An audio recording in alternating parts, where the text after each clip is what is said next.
கண்ணதாசனுடைய வரிகள்ல உணர்வுகளுக்கு எப்பவுமே முதலிடம் உண்டு. அதனாலதான் இன்னும் கூட அவருடைய கவிதைகள் உயிர் போல இருக்கு. அழுகைய பத்தி கண்ணதாசன் நிறைய கவிதைகள் எழுதி இருந்தாலும் இந்த கவிதை உங்களை நெகிழ வைக்கும். தொழுவது சுகமா, வண்ண தோகையின் கனிந்த மார்பில் விழுவது சுகமா, உண்ணும் விருந்துதான் சுகமா, இல்லை பழகிய காதல் எண்ணி பள்ளியில் தனியே சாய்ந்து அழுவதில் சுகம் என்பேன் யான். அறிந்தவர் அறிவாராக. வாழ்க்கையினுடைய சூட்சமத்தை இவ்வளவு ரத்தன சுருக்கமாக எந்த ஒரு கவிஞனும் கூறியது கிடையாது.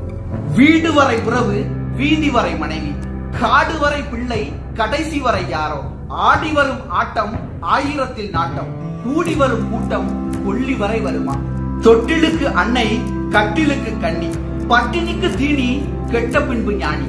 தமிழ் மொழியின் மீதான கண்ணதாசனின் காதல் அளப்பரியது.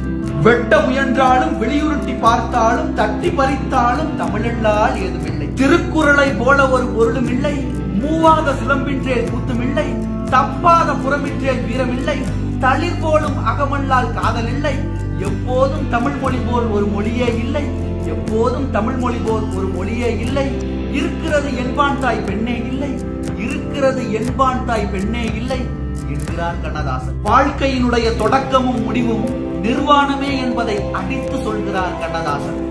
நிர்வாண மேனிதான் இறைவன் கொடுத்ததே நிர்வாண மிகுதியாகும், நில்லாத பருவமே நிமலன் கொடுத்ததே நில்லாமை உறுதியாகும். சர்வாங்க மெங்கனும் சாற்றை படைத்தவன் தத்துவம் இன்பமாகும்.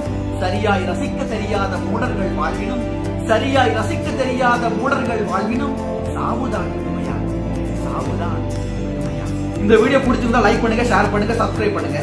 என்னோட வளர்ச்சிக்கு ரொம்ப பயனுள்ளதா